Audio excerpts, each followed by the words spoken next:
ರಂಜಾನ್ ತಿಂಗಳ ವಿಶೇಷ ಏನೆಂದರೆ, ಈ ಪವಿತ್ರ ತಿಂಗಳಲ್ಲಿ ನಿಮ್ಮೆಲ್ಲರ ಸೃಷ್ಟಿಕರ್ತನಿಂದ ಕುರಾನ್ ಅವತೀರ್ಣಗೊಳಿಸಿದರು. ಈ ಮಾಸಕ್ಕೂ ಮತ್ತು ಕುರಾನಿಗೂ ಗಾಢ ಸಂಬಂಧವಿದೆ. ಇದ್ರ ಸಂಗಡ ಇನ್ನೊಂದು ವಿಶೇಷತೆ ಏನಂದರೆ, ಐಚ್ಛಿಕ ನಮಾಜ್, ಕಡ್ಡಾಯ ನಮಾಜ್ ಸಂಗಡ ಐಚ್ಛಿಕ ನಮಾಜ್ ತರಾವಿ ಅನ್ನುತ್ತದೆ. ಈ ತರಾವಿ ನಮಾಜ್ 20 ರಕಾತ್ ಆಗಿರ್ತದೆ.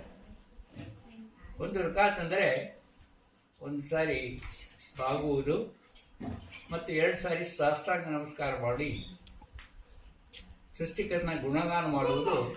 ಇದಕ್ಕೆ ಒಂದು ರಕಾತ್ ಅಂತಾರೆ. ಆತಿ 20 ರಕಾತುಗಳು ಈ ನಮಾಜ್ನಲ್ಲಿ ನಡೀತದೆ. ಆ 20 ರಕಾತುಗಳಲ್ಲಿ ಪೂರ್ತಿ ತಿಂಗಳಲ್ಲಿ ಪೂರ್ಣ ಕುರಾನ್ನ ಕಂಠಪಾಠ ಮಾಡಿದ ಹುಫಾಜ್ ಅಂದರೆ ಕಂಠಪಾಠ ಮಾಡಿದ ಹಾಫಿಜ್ಗಳು ಒಂದು ತಿಂಗಳು 30 ಕಾಂಡಗಳನ್ನು ಪಠಿಸಿ ಈ ಕುರಾನನ್ನು ಪೂರ್ಣಗೊಳಿಸಾಗ್ತದೆ. ಹಾಗೆಯೇ ಇನ್ನೊಂದು ವಿಶಿಷ್ಟ ಏನಂದರೆ, ಝಕಾತ್ ಕಡ್ಡಾಯ ದಾನ. ಉಳ್ಳವರು ಸುಮಾರು 87 ಗ್ರಾಂ ಚಿನ್ನ, 630 ಗ್ರಾಂ ಬೆಳ್ಳಿ ಇದ್ದವರು ಇಸ್ಲಾಂ ಧರ್ಮದಲ್ಲಿ ಉಳ್ಳವರು ಅಂತ ಕಾಣಿಸ್ತಿದ್ದಾರೆ. ಅವರು ತಮ್ಮ ಸಂಪತ್ತಿನ ಲೆಕ್ಕ ಮಾಡಿ 2.5 ಶತ ಬಡವರಿಗೆ ಕಡ್ಡಾಯ ದಾನ. ಅದು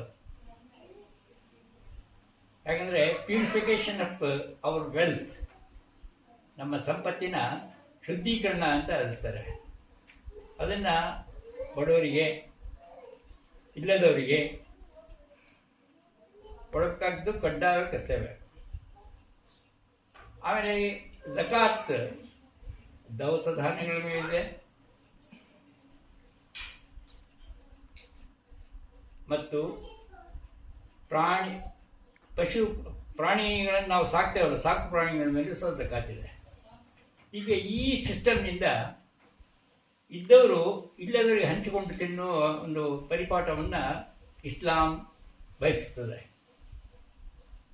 ಹಾಗೆ ಇನ್ನೊಂದು ವಿಶೇಷ ಅಂದರೆ ಫಿತ್ರ್ ಝಕಾತ್. ನಾವು 30 ತಿಂಗಳು ಉಪವಾಸ ಇದ್ದಾಗ